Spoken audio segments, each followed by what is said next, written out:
Hey, what's going on, everyone? Today I've got something pretty to talk about, and it's something that fans of classic arcade shooters and nostalgic gamers are going to be very interested in. We're going to have a nice long chat about the House of the Dead 2 remake, specifically the newest update version 1.0.2, which just dropped on September 20th, 2025. Now, if you've been following along with how this remake has been shaping up, you probably know that it's been a mix of excitement, curiosity, and some pretty passionate opinions from people who grew up with the original game back in the late 90s. And I don't blame anyone. This is one of those titles that carries with it a special kind of legacy. And anytime a beloved classic gets the remake treatment, there's always that delicate balance between honoring the old while bringing in the new.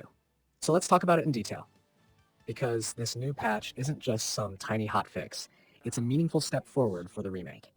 It's proof that the developers are paying attention to feedback, fixing rough edges, and trying to make sure the game not only feels faithful to the source material, but also modern enough to appeal to today's audience.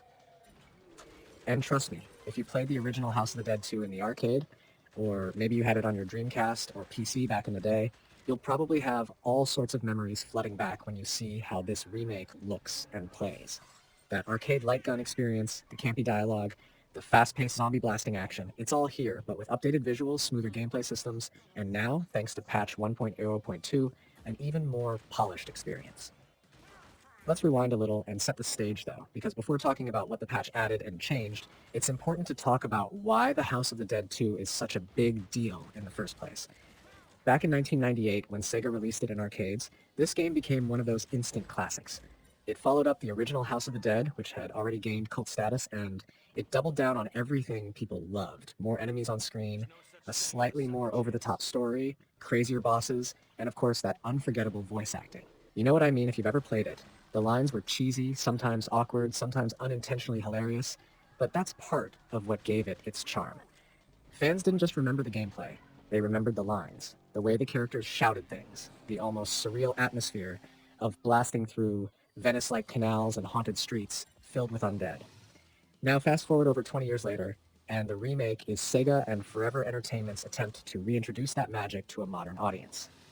It's not an easy task. On one hand, you've got people who want to be as close as possible to the arcade classic.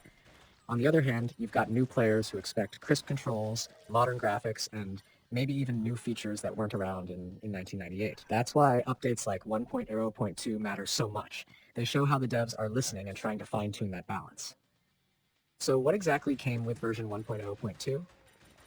Well, first off, it addressed some of the most common complaints people had when the game first launched earlier this year. Players pointed out things like performance hiccups, some clunky aiming issues, and occasional bugs that could pull you out of the action. The update worked on stabilizing frame rates, tightening up control responsiveness, and making sure animations felt smoother and more consistent. That might sound like small stuff on paper, but if you've ever played a fast-paced arcade shooter, you know how much those details matter. When zombies are rushing at you, when bosses are pulling off wild attacks, you can't afford for the frame rate to stutter or for your reticle to feel a split second behind where you're aiming.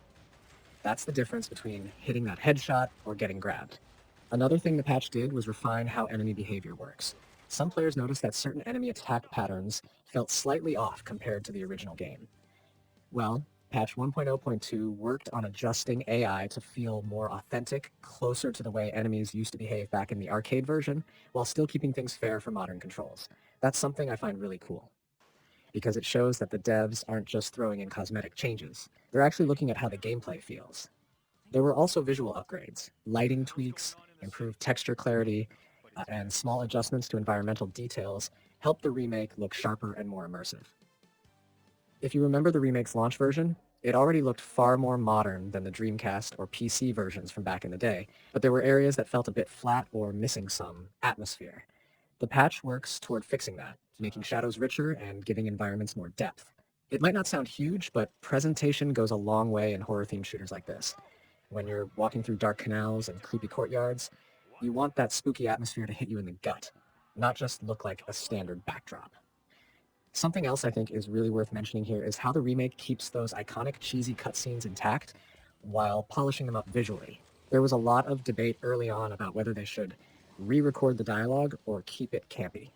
The devs wisely decided to stick with the charm. Fans wanted that nostalgic feel, and the update works to keep lip sync and animations smoother, so the camp doesn't feel awkward in a bad way. it feels awkward in the way fans love. Of course, there's also the fact that this patch shows commitment. One of the biggest worries when a remake like this launches is whether the devs will stick around to improve it, or if they'll just drop it and move on. Version 1.0.2 reassures fans that the game is being actively supported, that player feedback is being taken seriously, and that the remake will continue to get better with time. That's good news for both hardcore fans and people who are just discovering the series. Now let me shift gears a bit and talk about why this remake, and especially this patch, matters so much for retro gaming in general. We're living in a time where remakes are everywhere. Resident Evil, Final Fantasy, Silent Hill, you name it.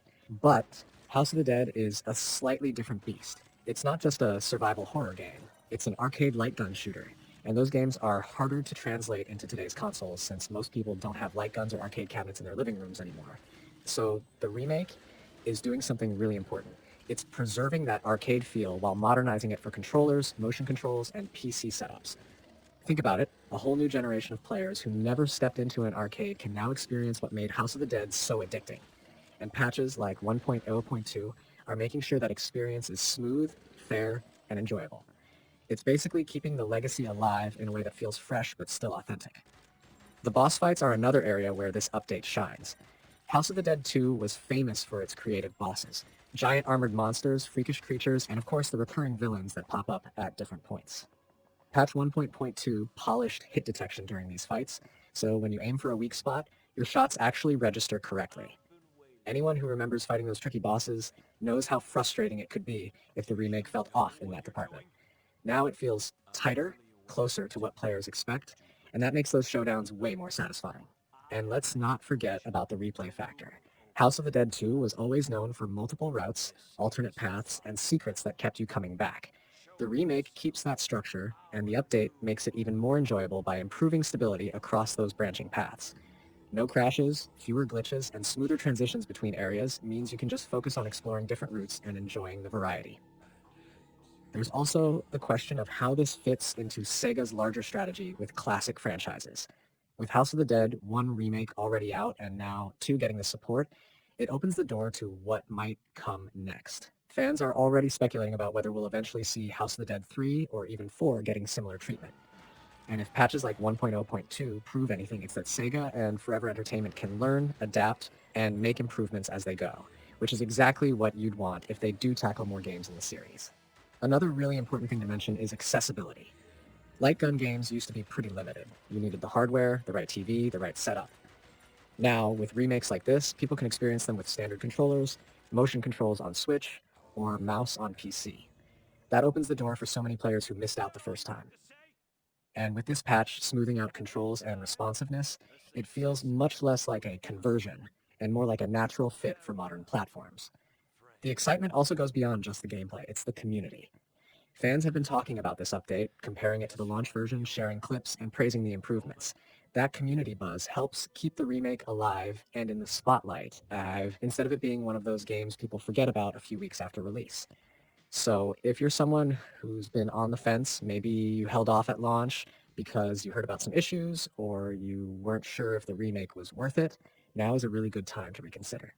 With 1.0.2, a lot of the rough edges have been sanded down, and you're left with a game that feels much closer to what fans hoped for in the first place.